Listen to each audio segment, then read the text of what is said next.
كابينة التعليق. مباراة اليوم ستكون مميزة لأنها تلعب ضمن فعاليات ديفيجن رايفلز، والآن نشعر بأجواء الحماس اللي يبلغ ذروته، الكل على أعصابه في هذه اللحظات.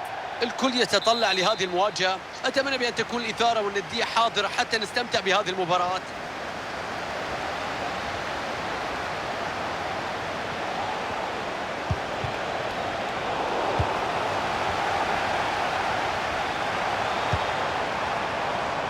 تشكيلة فريق فولكيتس لمباراة اليوم. في المرمى يتواجد كورتوا، زين الدين زيدان، زين مع دي بروين في الوسط.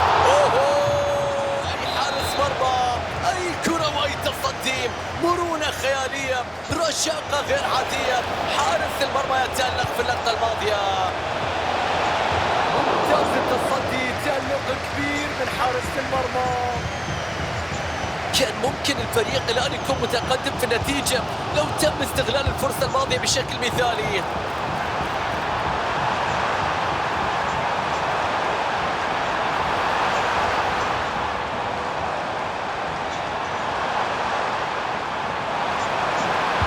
كرة داخل المنطقة، كرة بتتخلص قبل أن تشكل أي خطورة. تقدم ممتاز باتجاه المرمى، بيعدي فيها بمر، بيعدي.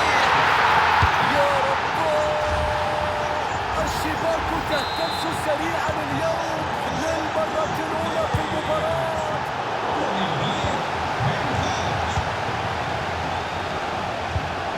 صامويل لينو، ضاعت السيطرة.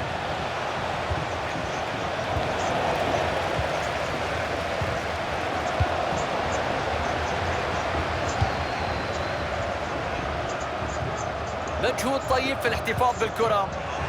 تدخل واللاعب يفقد الكرة. الدعم يأتي في هذه اللحظات.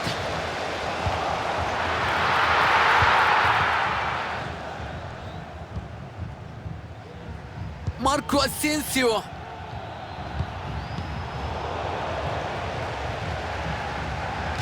الكرة تتجاوز الخط في المباراة.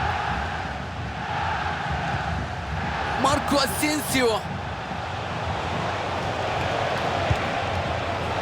تصويبة غير دقيقة، الكرة تخطئ الشباك.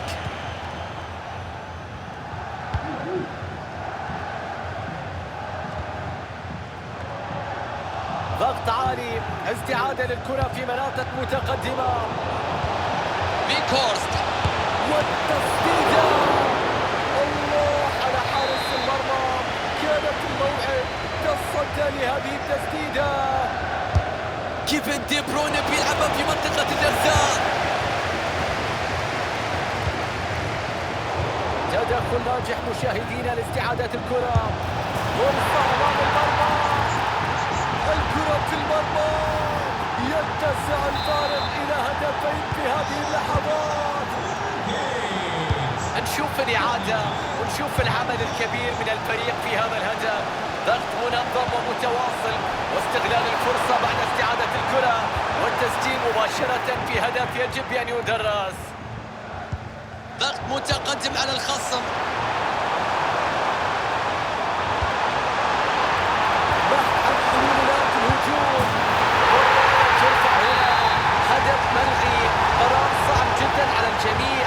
نعم التسلل موجود، لكن إلغاء الهدف دائما يكون وقعه سيئا على الفريق.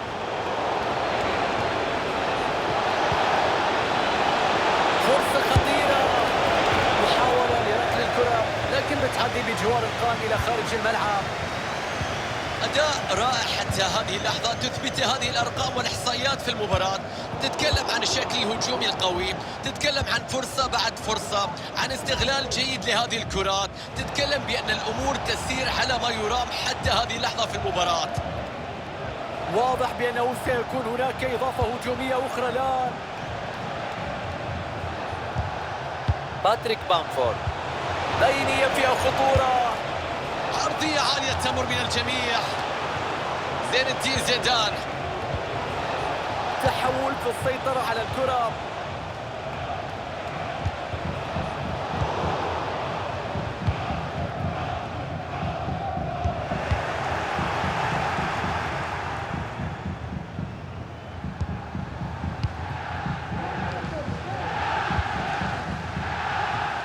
تيبو كورتوا، باتشيكو، دي بروين، والضغط العالي يسفر عن استعادة للكرة في مناطق خطيرة.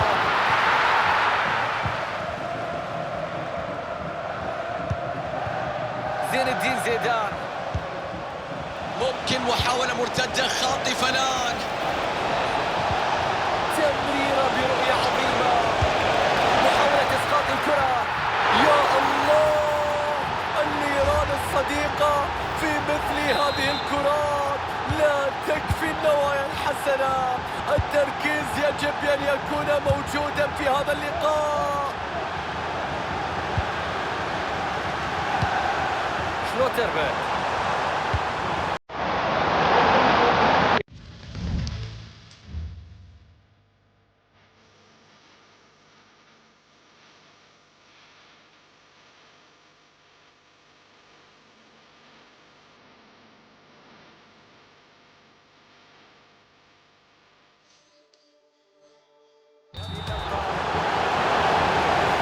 يأتي وقت التغيير في هذه اللحظات والخروج للدكة. الشوط الأول يقترب من نهايته، وكما هو واضح انهيار غريب لأصحاب الأرض في مباراة اليوم. أداء كارثي حتى الآن في هذا الشوط. لا أعرف إذا كان من الممكن تفادي الخسارة الكارثية، ولكن ضروري جدا بأن يكون هناك تغييرات كثيرة بين الشوطين ومحاولة إصلاح ما يمكن إصلاحه.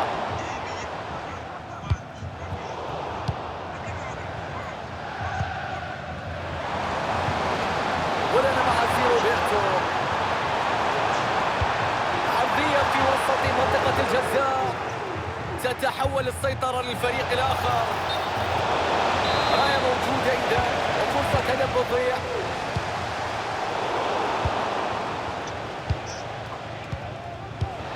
تمريرة حاسمة، بينية بتعدي، بينية بتمر. جاء التدخل في توقيت مثالي.